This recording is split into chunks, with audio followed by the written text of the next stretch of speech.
खत पाणी त्याला कीटनाशक करावं लागते, असं सगळं सोडून काम करीत राहावं लागते.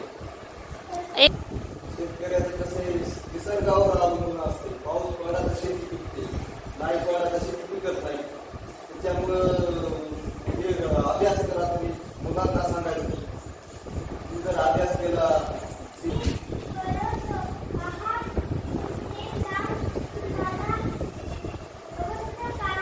आवडते.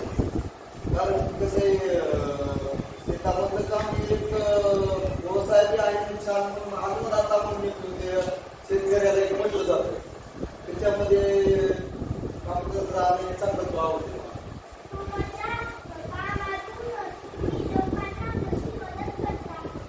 शेतामध्ये कसं आहे, आता आम्ही शेतकरी असल्यामुळे आम्ही शेतामध्ये भाजीपाला करतो, तर गोरगरिबांना आम्ही मोफत पद्धतीने देऊन टाकतो. कारण निःशुल्क त्याच्यानं आम्ही असं गोरगरिबांची मदत करतो. लोकांचं काय, लोक आपण चांगलं बोलतो तर चांगलं बोलतील लोक, आपण चांगलं असतं की जग चांगलं आहे आपल्याला.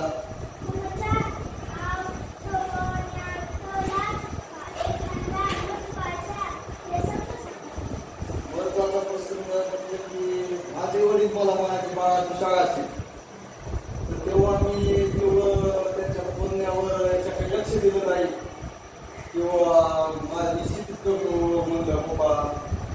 तर ते तसे मला ते बोला आता फार होतात. कारण शेतीला एक तर मला भाव नाही आणि निसर्ग साथ देत नाही. आणि शेतामधून कसे आपला माल आपण पिकवतो, मला ते तुला भाव ठरवून आले दुसरी. त्याच्यामुळं मला एक आठवतं की जर मी तुम्हाला ऐकलं असतं तेव्हा तर मला एक तर छोटी मोठी नोकरी करून मी शेती करू शकलो असतो, पण आता मी नोकरी करून शेती करू शकत नाही. त्याच्यामुळे मला वाटतं की माझ्या वडिलांनी तुम्ही जर सांगितलं ऐकलं असतं तर यात पर्यायामध्ये राहिलो.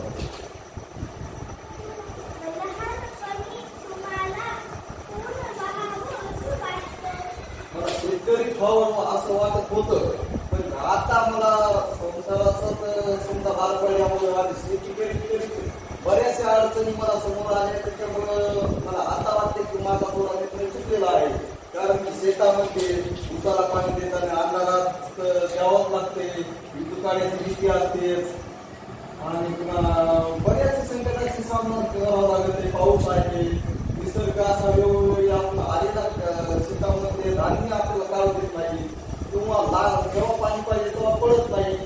अशा बऱ्याचशा अडचणीला सामोरं जावं लागते. त्याच्यामुळे मला वाटते की मला थोडा निर्णय चुकला आहे. त्याच्यामुळे सल्ला सांगू इच्छितो किंवा तुम्ही चांगलं शिका, चांगला अभ्यास करा, कुठेतरी चांगले मार्क घ्या, तुमच्या उज्ज्वल भविष्यासाठी तुम्हाला ते चांगलं राहील.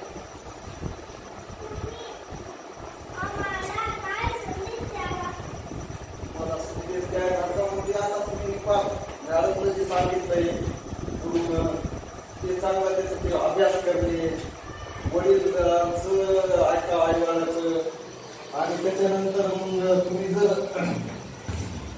गुरुवर्य आणि शिक्षक आणि आई वडील हे कधीच तुम्हाला वाईट सांगत नसतात. कारण की त्यांनी अनुभवाची बोल असते त्यांची, त्याचा अनुभव आलेला असते किंवा आपण शिकलो नाहीत म्हणून आपण आज देणार व्हावं लागेल. तुम्ही जर चांगले शिकलात तर उद्या तुमच्या याला भवितव्यामध्ये चांगले समजा. त्याच्यामुळे आम्ही सांगतो की तुम्ही चांगलं शिका, देश सेवा करा असं आपण म्हणलं. धन्यवाद. मला तुम्ही शाळेमध्ये मुलाखतीसाठी बोलवलं, मी आता ज्ञानी असून मी दोन शब्द तुमच्या समोर मांडण्याचं मी धाडस केलं.